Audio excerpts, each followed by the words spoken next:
వీళ్ళ దుర్మార్గాలు ఏ స్థాయిలో ఉన్నాయనంటే జగన్కు ఎక్కడ ప్రజల్లో మంచి పేరు వస్తా ఉంది, జగన్కు ఎక్కడ అక్కచెల్లెమ్మలు తమ తమ్ముడిగా అన్నగా భావిస్తా ఉన్నారు, జగన్కు ఎక్కడ అవ్వాతాతలు తమ బిడ్డగా భావిస్తా ఉన్నారు, రైతన్నలు ఎక్కడ జగన్ను తమ అన్నగా తమ్ముడుగా భావిస్తా ఉన్నారు అని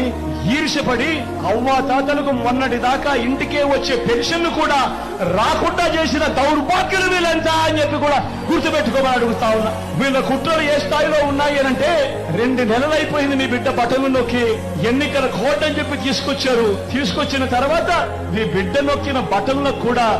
ఎక్కడ నా అక్కచెల్లెమ్మలకు ఆ డబ్బులు వెళ్ళిపోతాయో, ఎక్కడ వాళ్ళంతా జగన్ అంతా కూడా మంచివాడు అని చెప్పి అనుకుంటారేమో అని దానిని కూడా అడ్డుకుంటా ఉన్న దౌర్భాగ్యపు పరిస్థితిలో ఈ రోజు ఉండి నా అక్కచెల్లెమ్మను గట్టి పరిస్థితిలోనూ అది అందాలని మీ బిడ్డ ముఖ్యమంత్రి స్థానంలో ఈ రోజు కోర్టుకు వెళ్తా ఉన్నాడు అనంటే ఏ స్థాయిలో ఈ వ్యవస్థ దిగజారిపోయిందో ఒక్కసారి ఆలోచన చేయమని మిమ్మల్ని అందరినీ కూడా కోరుతా ఉన్నా.